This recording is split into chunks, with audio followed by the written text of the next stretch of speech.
인사청문회에 정치적 의도 없이 사법권의 적정한 행사와 관련된 후보자의 자질을 검증해야 한다는 국민의힘 곽규택 의원의 의견에 충분히 공감합니다.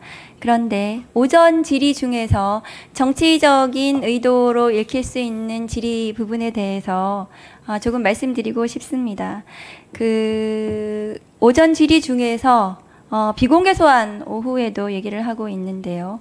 조국혁신당의 이게 신상 발언은 아니지만 조국혁신당 당대표의 장관 재직 중에 비공개 소환 관련해서 여러분이 말씀을 하셨습니다. 전 정부에서 피의자에 대한 비공개 소환이라는 원칙이 윤석열 정부 들어서 그 아름답던 원칙이 무너졌습니다. 이 정부 들어서 더불어민주당 대표에 대한 공개 소환은 몇 번째인지 모르겠습니다. 저도 공개적으로 소환을 당했습니다. 재판 지연 관련해서 조국혁신당의 조국 당 대표의 과거 재판에 대해서 3년 2개월 만에 1심 선고가 났고, 그리고 이재명 당 대표에 대한 재판은 오는 10월에 선고를 한다면 1년 11개월 만에 1심 선고가 나는 것입니다. 이 두 가지 사례만 들어서 재판 지연을 말씀을 하셔서 지금 국민의힘 당대표 후보로 나와 있는 분의 패스트트랙 재판은 4년째 재판이 지연되고 있습니다. 그리고 그 공소 제기를 취소해달라는 공소 취소 청탁이 폭로되고 있는 상황입니다. 정치적 의도로 읽힐 수 있는 질의에 대해서 저는 유감을 표명을 합니다. 후보자님께 질문 드리겠습니다. 후보자님께서는 사법부 독립에 대한 본인의 소신이 있으실 텐데요. 네. 말씀해 주셨으면 좋겠습니다. 네, 사법의 독립은 법원 내부로부터 독립과 외부로부터 독립 모두 철저하게 지켜져야 한다고 생각합니다. 저는 사법부 독립은 권력자로부터의 독립이 가장 중요하다고 생각합니다. 화면 좀 보여주세요. 올해 초에 있었던 대법관 인사청문회에 관련해서 작년 6월에 저런 일이 있었습니다. 대통령실은 대법원장 추천에 대법관 후보에 대해서 수긍이 가능해야 된다.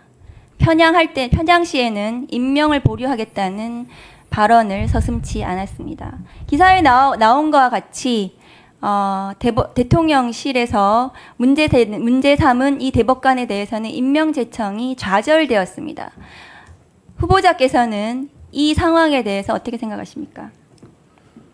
대법관의 제청에 대해서는 우리 헌법에서 대법원장님께 권한을 부여하고 있고 대법관의 임명은 대통령에게 부여하고 있습니다. 이것은 상권 분립과 또 상호 견제와 균형의 원리를 반영한 것이라 생각하기 때문에 각각 고유의 권한과 권한이 있다고 생각합니다. 그래서 각자의 입장에서 권한 행사하는 과정에서 의견을 표현할 수 있다고 생각합니다.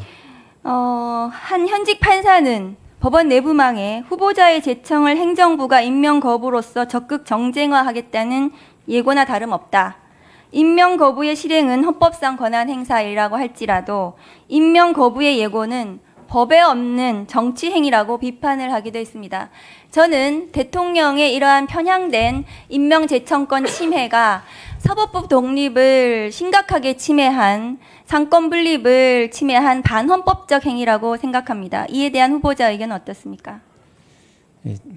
정치적인 사안이어서 더 이상 제가 구체적으로 제 의견을 아니요, 후보자님, 이건 정치적인 사안이 아니고요. 대법원과 사법부의 독립에 관한 얘기예요.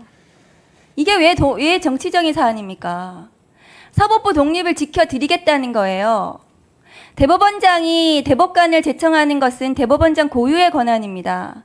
그 대법관이 마음에 들지 않는다고 대통령이 임명을 거부할 수는 있습니다. 그런데 임명 거부를 예고하면서 마치 대법원장에게 내 마음에 드는 대법관을 제청해라 이렇게 하는 것은 사법부 독립을 침해한 거라고 저는 생각합니다. 그 부분에 대해서 문제의식을 가지고 사법부의 독립을 지켜주셨으면 좋겠습니다. 네, 알겠습니다.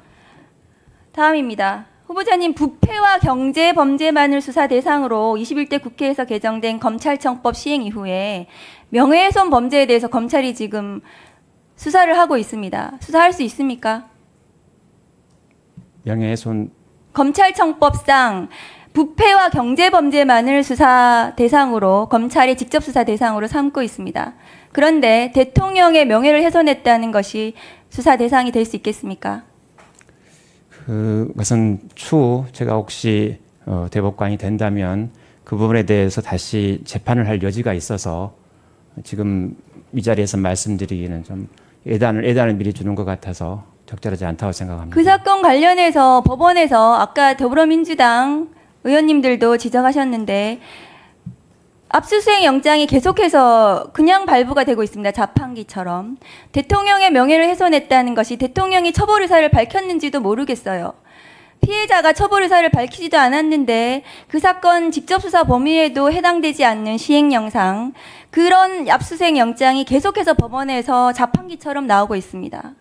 그 부분에 대해서 대법관이 임명이 되시면 그 사건이 과연 적절한 제대로 된 수사건을 가지고 수사가 진행이 되고 있는지, 그것은 수사권 남용이 아닌지를 면밀히 살피셔야 할 것입니다. 그것에 대해서 후보자님 의견 어떠십니까? 네, 유념하겠습니다.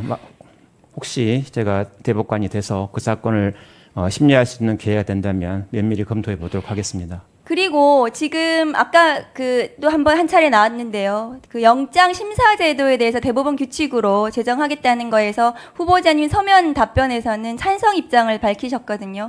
그것에 대해서 어떻게 진행을 할 것인지 여기서 이 자리에서 말씀해 주셨으면 좋겠습니다.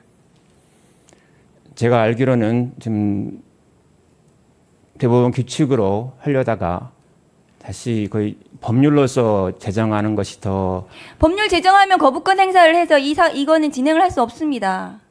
그 대법원에서 안 하시겠다는 거네요, 그러면? 대법관이 된다면 대법관 회의를 통해서 심도 있게 검토해 보도록 하겠습니다. 네, 수고하셨습니다.